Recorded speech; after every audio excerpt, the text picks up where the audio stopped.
ವಾರ್ತೆಗೆ ಸ್ವಾಗತ. ಕರಾವಳಿಗರ ಸಂಸ್ಕೃತಿ ಬಿಂಬಿಸಿದ ದೀಪಾವಳಿ ಹಬ್ಬ. ತುಳು ಭಾಷಾಭಿಮಾನ ಮೆರೆದ ವಿದ್ಯಾಸಂಸ್ಥೆ. ಮಣ್ಣು ಬಳಸದೆ ತರಕಾರಿ ಬೆಳೆದ ನಿವೃತ್ತ ವೈದ್ಯ. ಕಲಾರಾಧನೆಯಲ್ಲಿ ತೊಡಗಿಸಿಕೊಂಡಿರುವ ಸಹೋದರಿಯರು. ಇವಿಷ್ಟು ಸ್ಟೋರಿಗಳೊಂದಿಗೆ ಬಂದಿದ್ದೀನಿ ನಾನು ರಕ್ಷಿತಾ ಶಿಶಿರ್. ಬೆಳ್ತಂಗಡಿಯಲ್ಲಿ ಕರಾವಳಿ ಸಂಸ್ಕೃತಿ ಬಿಂಬಿಸಿದ ದೀಪಾವಳಿ ಯುವ ಪೀಳಿಗೆಗೆ ಸಾಂಸ್ಕೃತಿಕ ರಾಯಭಾರಿಯಾದ ಹಬ್ಬ. ರೋಟರಿ ಕ್ಲಬ್ ವತಿಯಿಂದ ವಿಶಿಷ್ಟ ರೀತಿಯಲ್ಲಿ ಆಚರಣೆ. ಕನ್ನಡ ಹಿಂದಿಯಂತೆ ತುಳು ಕಲಿಕೆಗೂ ಇಲ್ಲಿದೆ ಅವಕಾಶ. ಭಾಷಾಭಿಮಾನ ಮೆರೆದ ರಾಮಕುಂಜ ವಿದ್ಯಾಸಂಸ್ಥೆ. ಪ್ರಯೋಗಾಲಯದ ಮೂಲಕ ಭಾಷೆ ಕಲಿಸುವ ವಿಶಿಷ್ಟ ಪ್ರಯತ್ನ. ತಾರಸಿಯ ಮೇಲೆ ತರಕಾರಿ ಬೆಳೆದ ನಿವೃತ್ತ ವೈದ್ಯ. ಕೋಕೋಪೀಟ್ ಬಳಸಿ ರಾಸಾಯನಿಕ ಮುಕ್ತ ಕೈದೋಟ. ಮಣ್ಣು ಬಳಸದೆ ಭರ್ಜರಿ ಫಸಲು ತೆಗೆದ ಸಾಹಸ. ಸಾಂಸ್ಕೃತಿಕ ಲೋಕದಲ್ಲಿ ವಿಜೃಂಭಿಸುತ್ತಿರುವ ಅಕ್ಕ ತಂಗಿ. ಮಾದರಿಯಾದ ಕುರಿಯಾಜೆ ಯುವತಿಯರ ಸಾಧನೆ. ಯಕ್ಷರಂಗದಲ್ಲಿ ಗಮನ ಸೆಳೆಯುತ್ತಿರುವ ಹೆಣ್ಣು ಹುಲಿಗಳು. ದೀಪಾವಳಿ ಸೆಲೆಬ್ರೇಷನ್ ಈ ಬಾರಿ ಜೋರಾಗಿಯೇ ನಡೆದಿದೆ. ಧಾರ್ಮಿಕ ಆಚರಣೆಗಳ ಜೊತೆಗೆ ನಾಡಿನ ಸಂಸ್ಕೃತಿಯನ್ನು ಬಿಂಬಿಸುವ ಈ ಬೆಳಕಿನ ಹಬ್ಬ ಬೆಳ್ತಂಗಡಿಯಲ್ಲೂ ಕಳೆ ಕಟ್ಟಿತ್ತು. ಇಲ್ಲಿನ ರೋಟರಿ ಕ್ಲಬ್ ವತಿಯಿಂದ ನಡೆದ ದೀಪಾವಳಿ ಕರಾವಳಿಗರ ಸಾಂಪ್ರದಾಯಿಕ ಶೈಲಿಯಲ್ಲಿತ್ತು. ಆ ಸಂಭ್ರಮದ ಝಲಕ್ ಎಲ್ಲಿದೆ?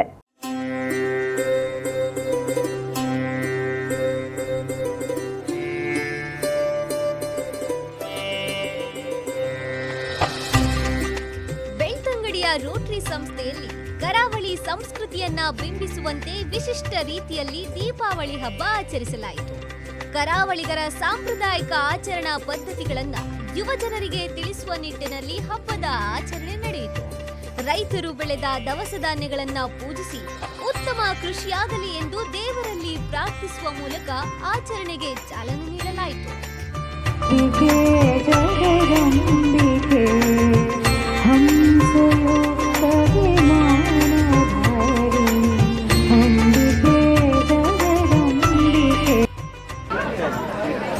ಓಂ ಶ್ರೀ ಮಂಜುನಾಥಾಯ ನಮಃ. ಪೂಜ್ಯ ಕಾವಂದರಿಗೆ ನಮಸ್ಕರಿಸುತ್ತಾ ಇವತ್ತು ನಾವು ಬೆಳ್ತಂಗಡಿ ರೋಟರಿ ಕ್ಲಬ್ ವತಿಯಿಂದ ದೀಪಾವಳಿ ಹಬ್ಬದ ಆಚರಣೆಯನ್ನು ಇಲ್ಲಿ ಮಾಡಿದ್ದೇವೆ.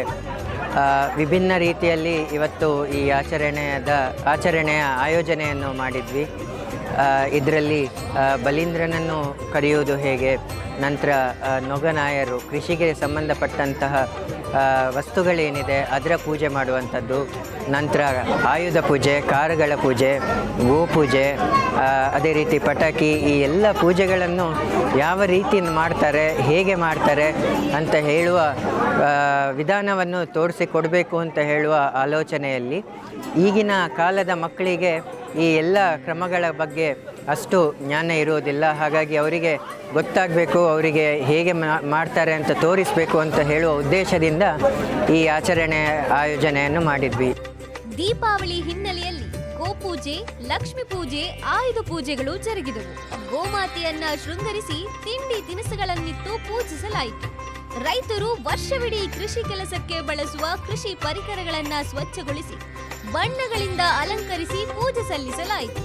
ಕ್ಲಬ್ ಸದಸ್ಯರು ಮನೆಯಿಂದಲೇ ಮಾಡಿ ತಂದ ತಿಂಡಿ ತಿನಿಸುಗಳು, ಹಬ್ಬದ ದೋಸೆ ಎಲ್ಲರ ಹೊಟ್ಟೆ ತಣಿಸಿದವು.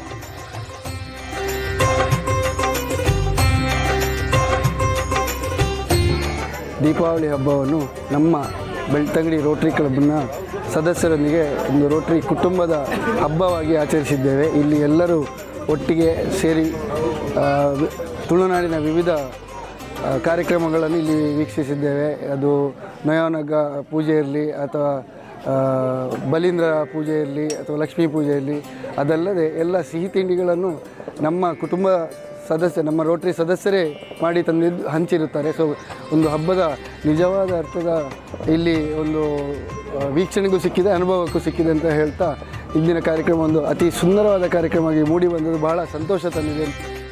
ತುಳುನಾಡಿನ ಸಂಪ್ರದಾಯದಂತೆ ಬಲೀಂದ್ರ ಪೂಜೆ ನಡೆಸಿ ಬಲಿ ಚಕ್ರವರ್ತಿಯ ದಾನಶೀಲತೆಯನ್ನ ಸ್ಮರಿಸಲಾಯಿತು. ಪಟಾಕಿ ಹಚ್ಚಲು ಹೆದರುವ ಪೋರಿಯರು, ಪಟಾಕಿ ಸರಮಾಲೆಯನ್ನೇ ಸಿಡಿಸುವ ಪೋರರು, ತುಂಟಾಟ ಆಡುತ್ತಿರುವ ಮಕ್ಕಳಿಂದ ಹಬ್ಬದ ಮೆರುಗು ಹೆಚ್ಚಿತ್ತು. ದೀಪಾವಳಿಯ ಸಮಯದಲ್ಲಿ ಪಟಾಕಿ ಸಿಡಿಸುವುದರ ಜೊತೆಗೆ ಧಾರ್ಮಿಕ ಆಚರಣೆ, ಪೂಜೆ ಪುನಸ್ಕಾರಗಳನ್ನ ಮುಂದುವರಿಸುವ ವಿಶೇಷ ಪ್ರಯತ್ನವನ್ನ ರೋಟರಿ ಸಂಸ್ಥೆಯ ಸದಸ್ಯರು ಮಾಡಿದ್ರು. ಕ್ಯಾಮ್ರಾ ಪರ್ಸನ್ ವಿನೋದ್ ಲೋಬೋ ಜೊತೆ ರಕ್ಷಿತಾ ಶೇಷರ್, ನಮ್ಮೂರ ವಾರ್ತೆ, STMC ಉಜಿರೆ. ಕರಾವಳಿ ಅಪ್ಪಟ ಸಂಸ್ಕೃತಿಯ ನಾಡು, ಆಚರಣೆ ಆರಾಧನೆ ಇಲ್ಲಿನ ಜೀವನಾಡಿ. ತುಳು ಭಾಷೆಯನ್ನ ತಮ್ಮ ಅಸ್ಮಿತೆಯ ಭಾಗವಾಗಿ ಕಾಣ್ತಾರೆ ಇಲ್ಲಿನ ಜನ. ಇತ್ತೀಚಿನ ದಿನಗಳಲ್ಲಿ ತಮ್ಮ ಭಾಷೆಯ ಸಿರಿ ಸಂಪತ್ತು ಹೆಚ್ಚಿಸಿಕೊಂಡು ಅದನ್ನ ಮುಂದಿನ ತಲೆಮಾರಿಗೆ ದಾಟಿಸುವ ಹಲವು ಪ್ರಯೋಗಗಳು ಇಲ್ಲಿ ನಡೆಯುತ್ತಿವೆ. ಅಂತಹದ್ದೊಂದು ವಿಶೇಷ ಪ್ರಯತ್ನದ ಬಗ್ಗೆ ಹೇಳ್ತೀವಿ ಇಂದಿನ ಸ್ಟೋರಿಯಲ್ಲಿ. ಜ್ವರ, ಶೀತ, ತಲೆಬೇನೆ, ಗಂಟು ಬೇನೆ, ಕೈಗೆ ಗಂಟನ ಬೇನೆ, ಕಾಗಡ ಬೇನೆ.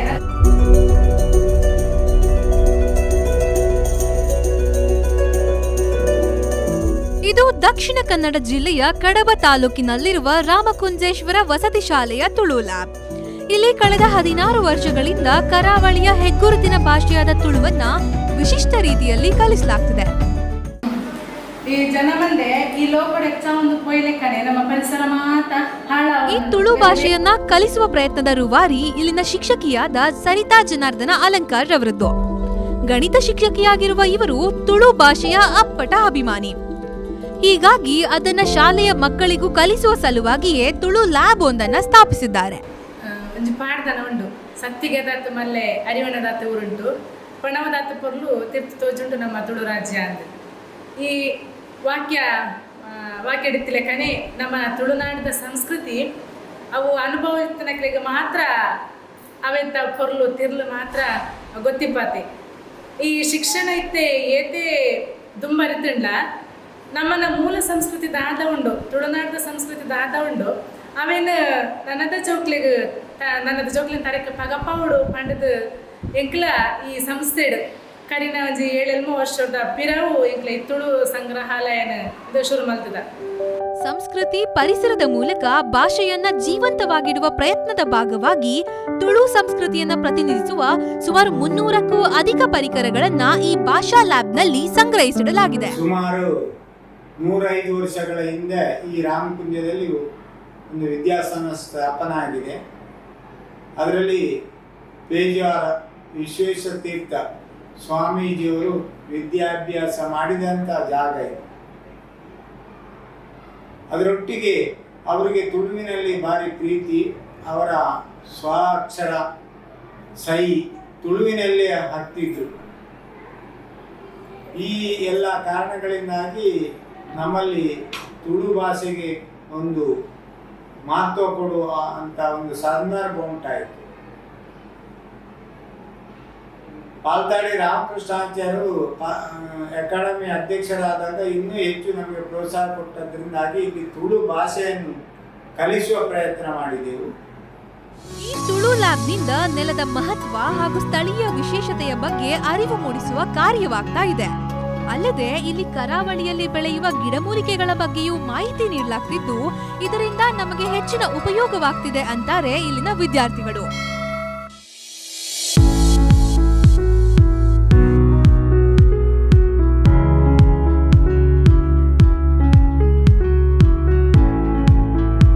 ಭಾಷೆಯೊಂದನ್ನು ಉಳಿಸುವ, ಅದರ ಸಾಂಸ್ಕೃತಿಕ ಶ್ರೀಮಂತಿಕೆ ಸಮೇತ ವಿದ್ಯಾರ್ಥಿಗಳಿಗೆ ಕಲಿಸುವ ಈ ತುಳು ಲ್ಯಾಬ್ ನಿಜಕ್ಕೂ ವಿನೂತನ ಮಾದರಿ.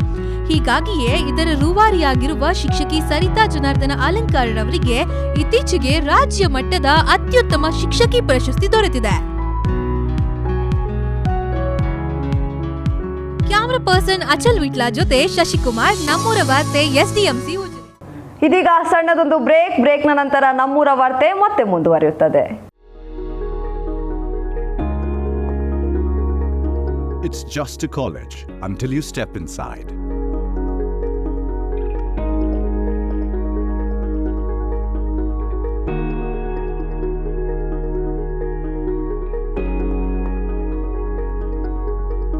But when you start exploring, you will surely realize that it's a place where your aspirations come alive.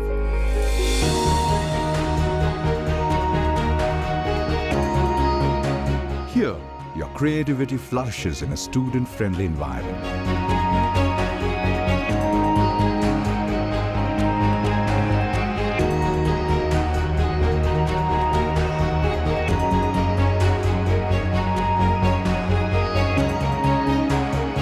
With infrastructure meeting the needs of every student, from every stream.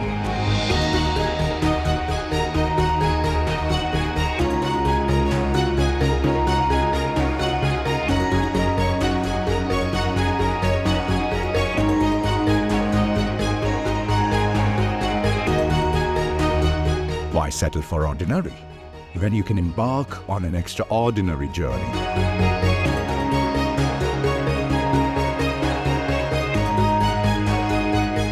Are you ready to dive into endless opportunities? Join STM College Ajire. Let the journey begin.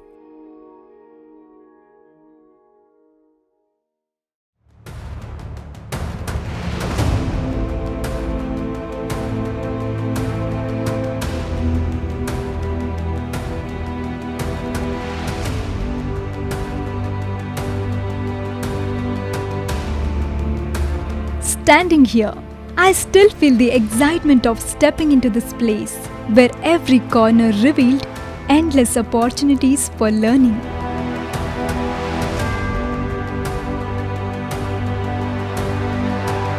Walking through these corridors, I can still hear the echoes of our conversation and laughter.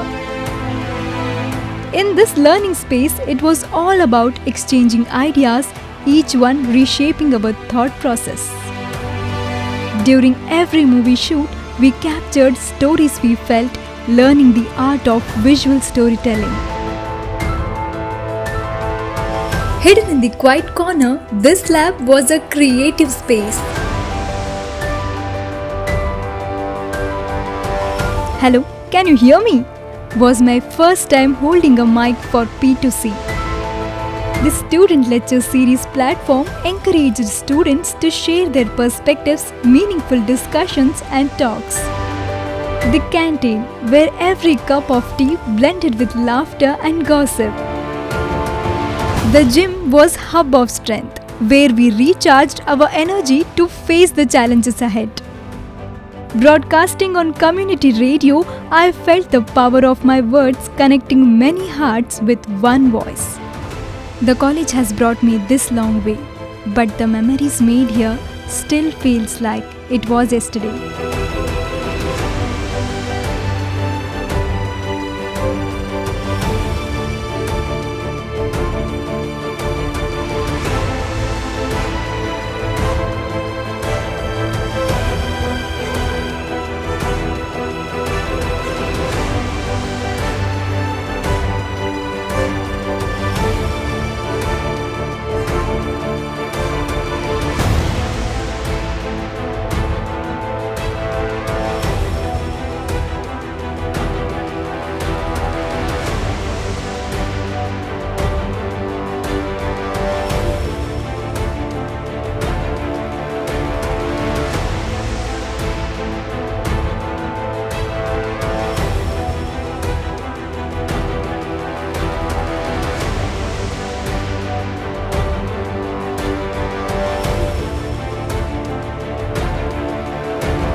ಇಲ್ಲೊಬ್ಬ ನಿವೃತ್ತ ವೈದ್ಯರಿದ್ದಾರೆ. ಇವರು ತಮ್ಮ ಮನೆಯ ತಾರಸಿನ ಮೇಲೆ ತರಹೇವಾರಿ ತರಕಾರಿಗಳು, ಗೆಡ್ಡೆ ಗೆಣಸುಗಳು ಹಾಗೂ ಔಷಧೀಯ ಸಸ್ಯಗಳನ್ನು ಬೆಳೆದು ಬೇಷ್ ಎನಿಸಿಕೊಂಡಿದ್ದಾರೆ. ಇವರ ಟೆರೇಸ್ ಗಾರ್ಡನಿಂಗ್ನ ವಿಶೇಷತೆಯ ಕುರಿತು ಇಂಟ್ರೆಸ್ಟಿಂಗ್ ಸ್ಟೋರಿ ಇಲ್ಲಿದೆ.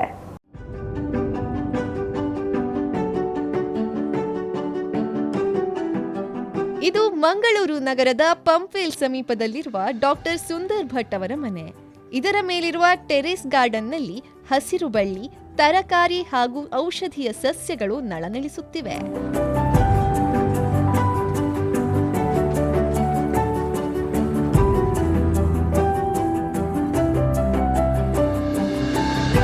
ಈ ಟೆರೆಸ್ ಗಾರ್ಡನ್ನಲ್ಲಿ ಸಸ್ಯಗಳನ್ನು ಪೋಷಿಸಲು ಮಣ್ಣಿನ ಬದಲಾಗಿ ತೆಂಗಿನಕಾಯಿ ಸಿಪ್ಪೆ, ನಾರುಗಳ ಉಪ ಉತ್ಪನ್ನವಾದ ಕೋಕೋಫೀಟ್ ಹಾಗೂ ಮರದ ಹುಡಿ ಬಳಸಲಾಗಿದೆ. ಜೊತೆಗೆ ಈ ಟೆರೆಸ್ ತೋಟವನ್ನ 99% ರಾಸಾಯನಿಕ ಮುಕ್ತವಾಗಿಸಲಾಗಿದೆ. ಕೋಕೋಫೀಟ್ ಬಳಸಿ ಬೆಳೆಸಿದ ಸಸ್ಯಗಳು ಹೆಚ್ಚು ಆರೋಗ್ಯಕರವಾಗಿರುತ್ತದೆ ಅಂತಾರೆ 71ರ ಹರೆಯದ ನಿವೃತ್ತ ಡಾಕ್ಟರ್ ಸುಂದರ್ ಭಟ್.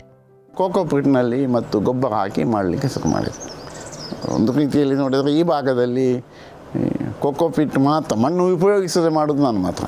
ಮಂಗಳೂರಿನ ಫಾದರ್ ಮುಲ್ಲರ್ ವೈದ್ಯಕೀಯ ಕಾಲೇಜಿನ ಮೆಡಿಸಿನ್ ವಿಭಾಗದ ಮುಖ್ಯಸ್ಥರಾಗಿದ್ದ ಡಾಕ್ಟರ್ ಸುಂದರ್ ಭಟ್ ಅವರಿಗೆ ಈ ಟೆರೆಸ್ ಗಾರ್ಡನ್ ಜೊತೆಗೆ 15 ವರ್ಷದ ನಂಟಿದೆ. ನಿವೃತ್ತಿಯ ನಂತರ ಇದನ್ನೇ ಫುಲ್ ಟೈಮ್ ಹವ್ಯಾಸವಾಗಿಸಿಕೊಂಡಿದ್ದಾರೆ. ತಮ್ಮ ಮನೆಗೆ ಅಗತ್ಯವಾದ ತರತರಹದ ತರಕಾರಿಗಳನ್ನು ಇಲ್ಲೇ ಬೆಳೆಯುತ್ತಿದ್ದಾರೆ. ಇರುವ ಸ್ಥಳದಲ್ಲಿಯೇ 10ಕ್ಕೂ ಹೆಚ್ಚು ಬಗೆಯ ತರಕಾರಿಗಳು, ಗೆಡ್ಡೆ ಗೆಣಸು ಹಾಗೂ ಕೆಲವು ಅಪರೂಪದ ಗಿಡಮೂಲಿಕೆಗಳನ್ನು ಪೋಷಿಸಿದ್ದಾರೆ.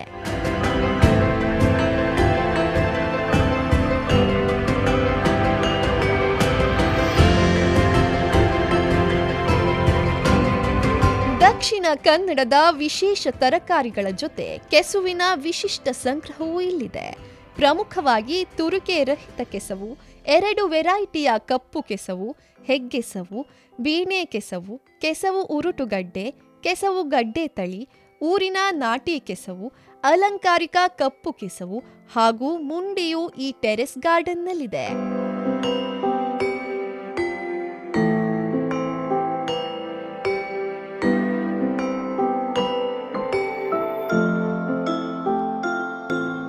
ತಾವು ಬೆಳೆದ ತರಕಾರಿಯನ್ನ ತಮಗೆ ಬೇಕಾದಷ್ಟು ಬಳಕೆ ಮಾಡಿ ಉಳಿದದ್ದನ್ನ ತಮ್ಮ ಕುಟುಂಬದವರಿಗೆ, ಬಳಗದವರಿಗೆ ನೀಡುತ್ತಾರೆ. ಪ್ರತಿಯೊಂದು ಮನೆಯಲ್ಲೂ ಕೈತೋಟ ಹಾಗೂ ತಾರಸಿ ತೋಟಗಳಿರಬೇಕು. ದಿನನಿತ್ಯ ಬಳಕೆಯ ತರಕಾರಿಗಳನ್ನು ಸ್ವತಃ ಬೆಳೆದು ಸೇವಿಸಬೇಕು ಎಂಬುದು ಡಾಕ್ಟರ್ ಸುಂದರ್ ಭಟ್ ಅವರ ಆಶಯವಾಗಿದೆ. ವಿನೋದ್ ಲೋಬೋ, ನಮೂರ ವಾರ್ತೆ, SDMC ಉಜ್ರೆ.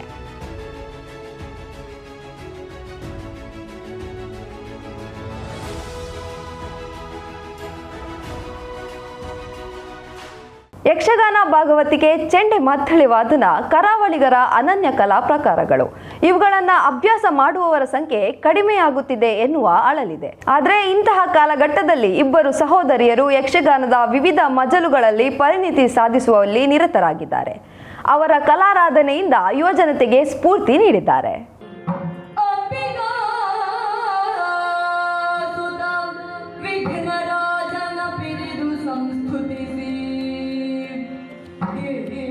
ಯಕ್ಷರಂಗದಲ್ಲಿ ಅಪೂರ್ವ ಸೇವೆ ಸಲ್ಲಿಸ್ತಾ ಇರುವ ಸಹೋದರಿಯರಿವ್ರು. ಹೆಸರು ಹೇಮಸ್ವಾತಿ ಕುರಿಯಾಜೆ ಮತ್ತು ದೇವಿಕಾ ಕುರಿಯಾಜೆ.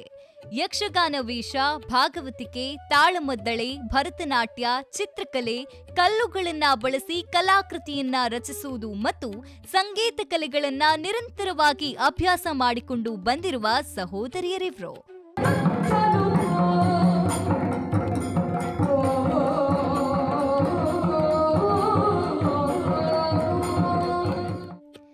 ಗಂಡು ಕಲೆ ಎಂದೇ ಹೆಸರಾಗಿರುವ ಯಕ್ಷಗಾನದಲ್ಲಿ ಚಿಕ್ಕದಿನಿಂದಲೂ ತೊಡಗಿಸಿಕೊಂಡಿರುವ ಈ ಸಹೋದರಿಯರು ವಾಸುದೇವ ರೈ ಬೆಳ್ಳಾರಿಯವರ ಬಳಿ ತೆಂಕುತಿಟ್ಟು ಯಕ್ಷಗಾನ ಅಭ್ಯಾಸ ಮಾಡಿದ್ದಾರೆ. ಪದ್ಯಾಣ ಗಣಪತಿ ಭಟ್ರಿಂದ ಭಾಗವತಿಕೆಯಲ್ಲಿ ಪರಿಣಿತಿಯನ್ನ ಪಡೆದು ಪ್ರಮುಖ ವೇದಿಕೆಗಳಲ್ಲಿ ಪ್ರದರ್ಶನಗಳನ್ನ ನೀಡಿ ಜನಮನ ಗೆದ್ದಿದ್ದಾರೆ.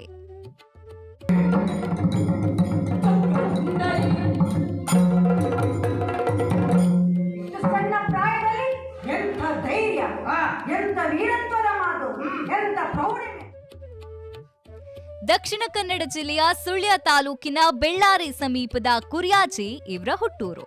ಹೇಮಸ್ವಾತಿ ಮತ್ತು ದೇವಿಕಾ ವಿವಿಧ ಕಲಾ ಪ್ರಕಾರಗಳಲ್ಲಿ ನಿರಂತರವಾಗಿ ತೊಡಗಿಸಿಕೊಳ್ಳುವಲ್ಲಿ ಅವರ ತಂದೆ ಉದಯ ಶಂಕರ್ ಭಟ್ ಕುರಿಯಾಜೆ ಮತ್ತು ತಾಯಿ ಆಶಾ ಕುರಿಯಾಜೆ ಅವರ ಶ್ರಮವಿದೆ. ಗ್ರಾಮೀಣ ಪ್ರದೇಶದಲ್ಲಿದ್ದುಕೊಂಡು ಮಕ್ಕಳಿಗೆ ಸ್ವಲ್ಪ ಕಲಾ ವಿಷಯದಲ್ಲಿ ನಮಗೆ ಸಾಧ್ಯ ಆದಷ್ಟು ಸಪೋರ್ಟ್ ಮಾಡಿದ್ದೇವೆ. ಅದಕ್ಕೆ ಎಲ್ಲರೂ ತುಂಬ ಸಹಕಾರ ಕೊಟ್ಟಿದ್ದಾರೆ. ಹಾಗೆ ಈಗ ಭಾಗವತಿಕೆ ಕ್ಷೇತ್ರದಲ್ಲಿರ್ಬೋದು ಅಥವಾ ಭರತನಾಟ್ಯದಲ್ಲಿರ್ಬೋದು ಎಲ್ಲ ಕ್ಷೇತ್ರದಲ್ಲಿಯೂ ತುಂಬ ಸಹಕಾರವನ್ನು ನೀಡಿದ್ದಾರೆ. ಯಕ್ಷಗಾನ ಅಷ್ಟೇ ಅಲ್ಲದೆ ಭರತನಾಟ್ಯದಲ್ಲಿ ಪೂರ್ವ ವಿದ್ವತ್ ಪಡೆದ ಹೆಮ್ಮೆ ಹೇಮಸ್ವಾತಿಯದ್ದು. ಇದೀಗ ವಿದ್ವತ್ ಪರೀಕ್ಷೆ ಬರೆಯುವ ತಯಾರಿಯಲ್ಲಿದ್ದಾರೆ. ಇದರ ಜೊತೆಗೆ 2022ರ ದೆಹಲಿಯ ಗಣರಾಜ್ಯೋತ್ಸವ ರಾಜಪಥದಲ್ಲಿ ಎನ್ಸಿಸಿಯ ಕೆಡೆಟ್ ಆಗಿ ಭಾಗವಹಿಸಿದ್ದು ಕೀರ್ತಿಗೆ ಮತ್ತೊಂದು ಗರಿಯನ್ನು ಸೇರಿದಂತಿದೆ. ಎಲ್ರಿಗೂ ನಮಸ್ಕಾರ. ನನ್ನ ಹೆಸರು ಹೇಮಸ್ವಾತಿ ಕುರಿಯಾಜೆ. ಭರತನಾಟ್ಯವನ್ನು ನಾನು 3ನೇ ತರಗತಿಯಿಂದ ಅಭ್ಯಾಸ ಮಾಡ್ತಾ ಇದ್ದೇನೆ. ಜೂನಿಯರ್ ಹಾಗೂ ಸೀನಿಯರ್ ಪರೀಕ್ಷೆಯನ್ನು ವಿದುಷಿ ಯೋಗೀಶ್ವರಿ ಜಯಪ್ರಕಾಶ್ ಇವರಲ್ಲಿ ಪೂರೈಸಿ ಇದೀಗ ವಿದ್ವತ್ ಪೂರ್ವವನ್ನು ವಿದುಷಿ ಪ್ರಣತಿ ಚೈತನ್ಯ ಪದ್ಯಾಣ ಇವರಲ್ಲಿ ಮುಗಿಸಿದ್ದೇನೆ. ಇನ್ನು ಅಂತಿಮ ವಿದ್ವತ್ತಿನ ತಯಾರಿಯಲ್ಲಿ ಕೂಡ ಇದ್ದೇನೆ. ಅಕ್ಕನ ಹಾದಿಯಲ್ಲಿ ಸಾಗುತ್ತಿರುವ ತಂಗಿ ದೇವಿಕಾ ಕುರಿಯಾಜೆ 2023ರ ರಾಜಪಥದಲ್ಲಿ ಸಾಂಸ್ಕೃತಿಕ ವಿಭಾಗದಿಂದ ಭಾಗವಹಿಸಿರುವುದು ಶ್ಲಾಘನೀಯ ಸಂಗತಿ. ಇದರೊಟ್ಟಿಗೆ ತಾಳಮದ್ದಳೆ, ಚೆಂಡೆ ಹಾಗೂ ಭರತನಾಟ್ಯದಲ್ಲಿ ತಮ್ಮನ್ನು ತೊಡಗಿಸಿಕೊಂಡು ಅಕ್ಕನಿಗೆ ಸರಿಸಾಟಿಯಾಗಿ ಪ್ರದರ್ಶನ ನೀಡುತ್ತಿದ್ದಾಳೆ. ನಮಸ್ತೆ, ನಾನು ದೇವಿಕಾ ಕುರಿಯಾಜೆ, ಹೇಮಸ್ವಾತಿ ಕುರಿಯಾಜೆಯ ತಂಗಿ. ಭರತನಾಟ್ಯದಲ್ಲಿ ಸೀನಿಯರ್ ಆಗಿ ಇನ್ನು ವಿದ್ವತ್ ಕಟ್ಟಲಿಕ್ಕಿದ್ದೇನೆ.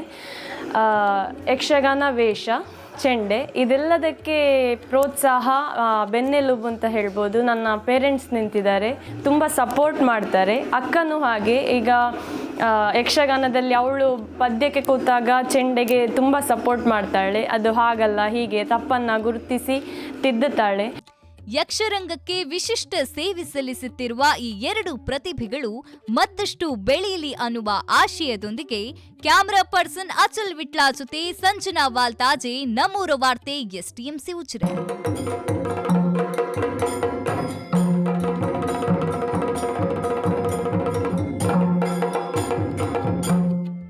ಇದೀಗ ಸಣ್ಣದೊಂದು ಬ್ರೇಕ್ನ ನಂತರ ನಮ್ಮೂರ ವಾರ್ತೆ ಮತ್ತೆ ಮುಂದುವರಿಯುತ್ತದೆ. It's just a college until you step inside.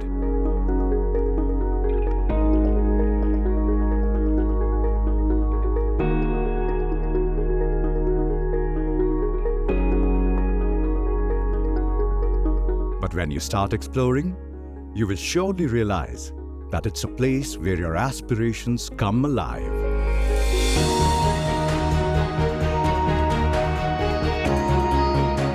Here, your creativity flourishes in a student-friendly environment.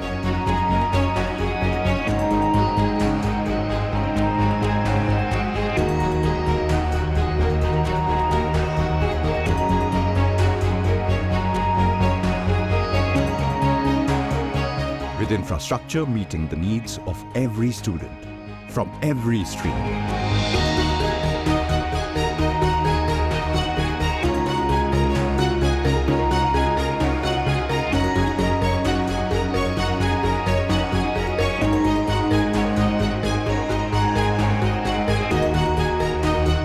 Why settle for ordinary when you can embark on an extraordinary journey?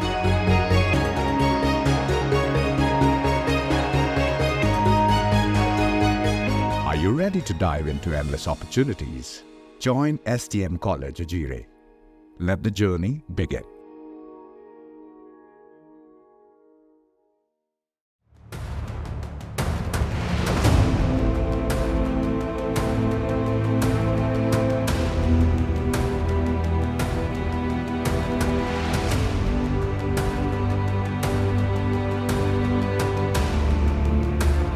Standing here, I still feel the excitement of stepping into this place where every corner revealed endless opportunities for learning.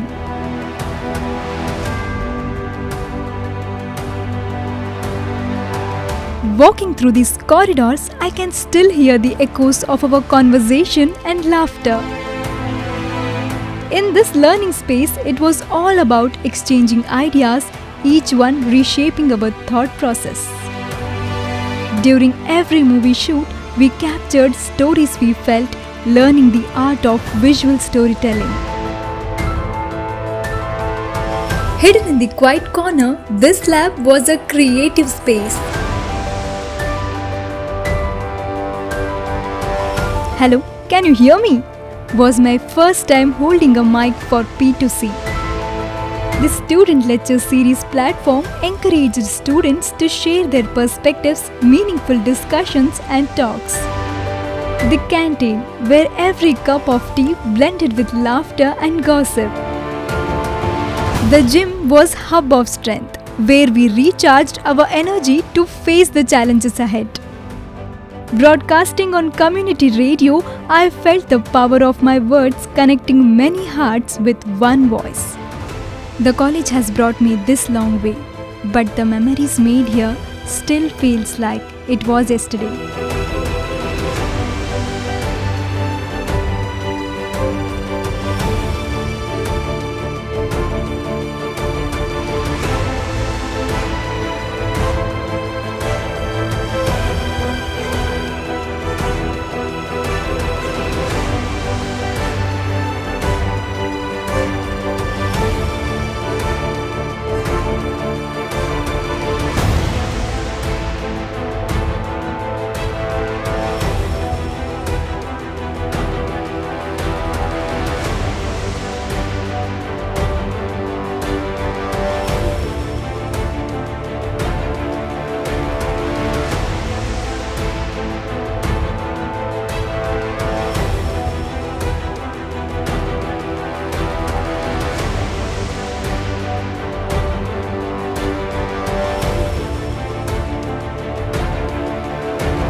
ರಾಷ್ಟ್ರದ ವಿಮಾನಯಾನ ಮತ್ತು ಸೇನಾ ವಲಯದಲ್ಲಿ ಹೊಸ ಅಧ್ಯಾಯ ಬರೆಯಲು ಭಾರತ ಮುಂದಡಿ ಇಟ್ಟಿದೆ. ಸೇನಾ ಸರಕು ಸಾಗಣೆ ವಿಮಾನಗಳ ತಯಾರಿಕೆಯಲ್ಲಿ ಖಾಸಗಿ ಕಂಪನಿಗಳು ಭಾಗವಹಿಸಲು ಅವಕಾಶ ಮಾಡಿಕೊಟ್ಟಿದೆ. ಇದರ ಮೊದಲ ಪ್ರಯೋಗ ಅನ್ನೋ ಹಾಗೆ ಗುಜರಾತ್ನಲ್ಲಿ ಮೊದಲ ಭಾರತ ಹಾಗೂ ಫ್ರಾನ್ಸ್ನ ಖಾಸಗಿ ಸಹಭಾಗಿತ್ವದ ವಿಮಾನ ತಯಾರಿಕಾ ಘಟಕ ಪ್ರಾರಂಭವಾಗಿದೆ. ಈ ಬಗ್ಗೆ ಮತ್ತಷ್ಟು ಡೀಟೇಲ್ಸ್ ಇಲ್ಲಿದೆ.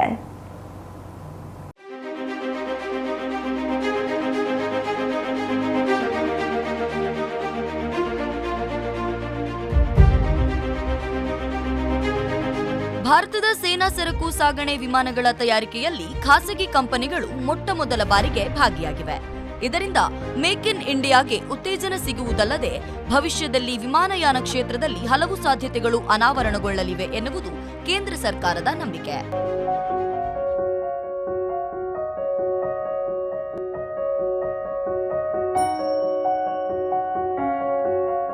ಕಳೆದ ವಾರ ಗುಜರಾತ್ ವಡೋದರಾದಲ್ಲಿ ವಿಮಾನ ತಯಾರಿಕೆ ಘಟಕ ಕಾರ್ಯಾರಂಭ ಮಾಡಿದ್ದು ಪ್ರಧಾನಿ ನರೇಂದ್ರ ಮೋದಿ ಮತ್ತು ಸ್ಪೇನ್ ಅಧ್ಯಕ್ಷ ಪೆದ್ರೋ ಸ್ಯಾಂಚೆಸ್ ಉದ್ಘಾಟಿಸಿದ್ದಾರೆ.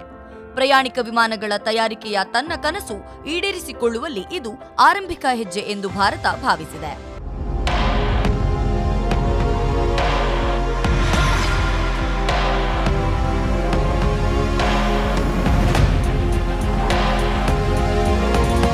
ಭಾರತದ ಟಾಟಾ ಅಡ್ವಾನ್ಸ್ ಸಿಸ್ಟಮ್ ಲಿಮಿಟೆಡ್ ಮತ್ತು ಸ್ಪೇನ್ನ ಏರ್ಬಸ್ ಜಂಟಿಯಾಗಿ ಸೇನಾ ವಿಮಾನ ತಯಾರಿಕೆ ಆರಂಭಿಸಿವೆ.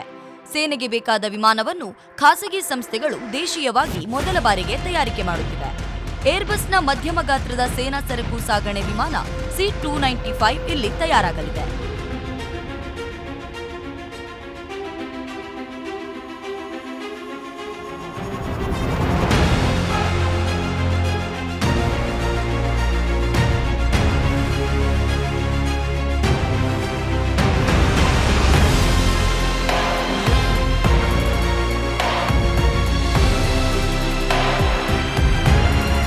ಭಾರತದ ಟಾಟಾ ಅಂಡ್ ಸನ್ಸ್ ಒಡೆತನದ TSL ಬಹಳ ಹಿಂದಿನಿಂದಲೂ ಭಾರತ ಸೇನೆಗೆ ಬೇಕಾದ ಜೀಪ್, ಟ್ರಕ್ ಮುಂತಾದ ವಾಹನಗಳನ್ನು ಪೂರೈಸುತ್ತಿದೆ.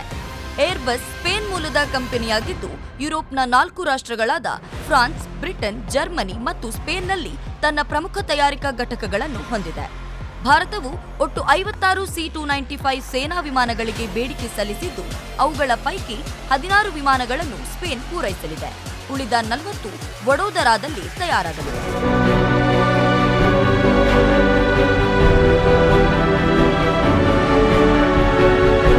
C-295 ವಿಮಾನವನ್ನು ಸೇನಾ ಸರಕು ಸಾಗಣೆ ಮಾತ್ರವಲ್ಲದೆ ರಕ್ಷಣಾ ಕಾರ್ಯಾಚರಣೆಗೆ, ವೈದ್ಯಕೀಯ ತುರ್ತು ಸಂದರ್ಭಗಳಲ್ಲಿ ನೌಕಾ ನಿಗಾ ವ್ಯವಸ್ಥೆಗೆ, ಗಡಿ ಕಾಯಲು, ಆಗಸದಲ್ಲೇ ವಿಮಾನಗಳಿಗೆ ಇಂಧನ ತುಂಬಿಸಲು ಸೇರಿದಂತೆ ಇನ್ನಿತರ ಉದ್ದೇಶಗಳಿಗೆ ಈ ವಿಮಾನ ಬಳಸಬಹುದು. ದೇಶದ ಈ ಸಾಧನೆಯ ಬಗ್ಗೆ ಹೆಮ್ಮೆ ಪಡೋಣ, ದೇಶ ಕಟ್ಟುವ ಕಾರ್ಯದಲ್ಲಿ ಕೈಜೋಡಿಸೋಣ. ರಕ್ಷಿತಾ ಶಿಶಿರ್, ನಮ್ಮೂರ ವಾರ್ತೆ, SDMC ಉಜಿರೆ. ಇದೀಗ ಸ್ಪೀಡ್ ನ್ಯೂಸ್.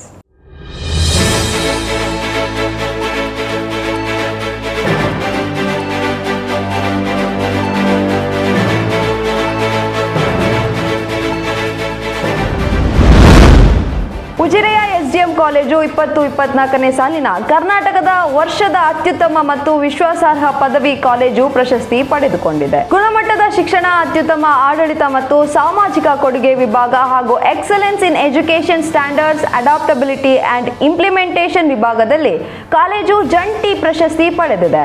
ಅಕ್ಟೋಬರ್ 25ರಂದು ಬೆಂಗಳೂರಿನಲ್ಲಿ ನಡೆದ India elite education and institutional excellence award and conference 2024 ಕಾರ್ಯಕ್ರಮದಲ್ಲಿ ಕಾಲೇಜಿನ ಪ್ರಾಂಶುಪಾಲರಾದ ಡಾಕ್ಟರ್ BA ಕುಮಾರ್ ಹೆಗ್ಡೆ ಮತ್ತು ಉಪಪ್ರಾಂಶುಪಾಲರಾದ SN ಕಾಕತ್ಕರ್ ಪ್ರಶಸ್ತಿಗಳನ್ನು ಸ್ವೀಕರಿಸಿದರು.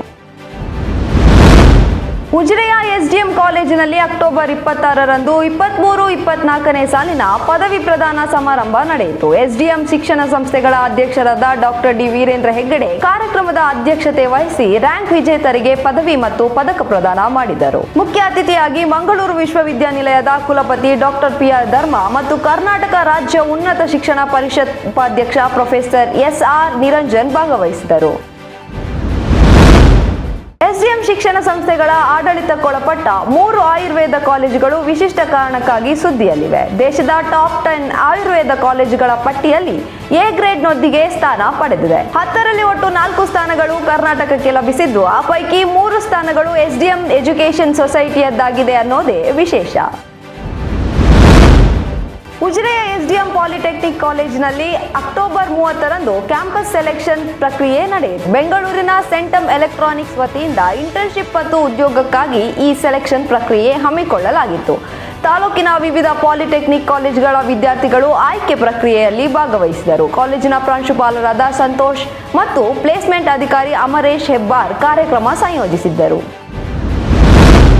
ಉಜಿರೆಯ ಎಸ್ಡಿಎಂ ಆಂಗ್ಲ ಮಾಧ್ಯಮ ಶಾಲೆಯ ವಿದ್ಯಾರ್ಥಿಗಳು ಜಾಗತಿಕ ಮಟ್ಟದ ಇಕೋ ಆಕ್ಷನ್ ಬಯೋಡೈವರ್ಸಿಟಿ ಕ್ವಿಜ್ ಸ್ಪರ್ಧೆಯಲ್ಲಿ ದ್ವಿತೀಯ ಸ್ಥಾನ ಗಳಿಸಿದ್ದಾರೆ. 10ನೇ ತರಗತಿ ವಿದ್ಯಾರ್ಥಿ ಕುನಾಲ್ SH ಮತ್ತು ವರ್ಷ C ಸಾಧನೆ ಮಾಡಿದ್ದಾರೆ. ಆನ್ಲೈನ್ನಲ್ಲಿ ನಡೆಸಲಾದ ಈ ಸ್ಪರ್ಧೆಯಲ್ಲಿ ವಿಜೇತ ವಿದ್ಯಾರ್ಥಿಗಳನ್ನು ಶಾಲಾ ಶಿಕ್ಷಕ ವೃಂದ ಅಭಿನಂದಿಸಿದರು.